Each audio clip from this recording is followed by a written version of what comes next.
खेसारी लाल के फिल्म की शूटिंग हो रहा है। इस वीडियो में शुरू से लेके अंत तक बना रहिए। कहाँ पर हो रहा है, कहाँ नहीं हो रहा है, इसी वीडियो में शुरू से लेके अंत तक लगा रहिए। हम हमेशा ऐसा वीडियो न्यू इन्फॉर्मेशन जितना जल्दी लाने को मैं प्रयास करता हूँ।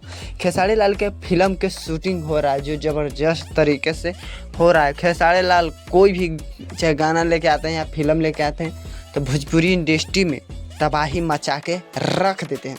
तो खेसारी लाल के फिल्म के शूटिंग हो रहा है जिस फिल्म के नाम है वादा रहा। एक फिल्म तो धमाल और बवाल भोजपुरी इंडस्ट्री में मचा के रख देगा। बात करी कि कहाँ पर शूटिंग हो रहा है तो भोपाल में हो रहा है शूटिंग ज़बरदस्त तरीके से 3-4 दिन से हो रहा है। और धमाल और बवाल भोजपुरी इंडस्ट्री में मचा रहा है। इनमें दबंग स्टार खेसारी लाल एक साउथ के एक्ट्रेस हीरोइनी जो हैं अब बवाल और धमाल भोजपुरी इंडस्ट्री में मचा के रख देंगे। अब हमेशा खेसारी लाल कोई ना कोई चीज़ मचाते रहते भोजपुरी इंडस्ट्री में। अब ऐसा वीडियो न्यू इन्फॉर्मेशन जितना जल्दी लाने का मैं प्रयास करता हूँ। पूरा वीडियो देखने के लिए धन्यवाद।